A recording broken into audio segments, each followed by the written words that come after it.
ለአማራ ባንክ ባለ አክሲዮኖች በሙሉ የአማራ ባንክ አክሲዮን ማህበር የባለ አክሲዮኖች አራተኛ መደበኛ ጠቅላላ ጉባኤ ቅዳሜ ህዳር 20 ቀን 2018 ዓ.ም ከጠዋቱ 2 ሰዓት ጀምሮ በአዲስ አበባ ሚሊኒየም አዳራሽ ስለሚካሄድ ባለ አክሲዮኖች ወይም ህጋዊ ወኪሎቻቸው በጉባኤው ላይ እንድትገኙ ጥሪ እናስተላልፋለን።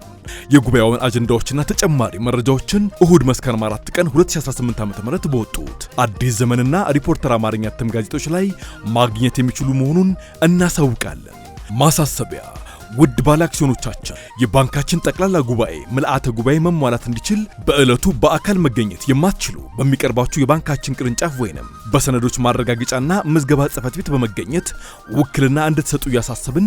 ውክልና የምትሰጡት ሰው በጉባኤው ተገኝቶ ሊፈርምላችሁ የሚችል መሆኑን እንድታረጋግጡና በኢትዮጵያ ብሔራዊ ባንክ መመሪያ SBB /91/2024 መሰረት ሁሉም የዳይሬክተሮች ቦርድ አባላትና የባንኩ ሰራተኞች በሙሉ ውክልና መቀበል የማይችሉ መሆኑን በአክብሮት እናሳውቃለን። የአማራ ባንክ አክሲዮን ማህበር የዳይሬክተሮች ቦርድ።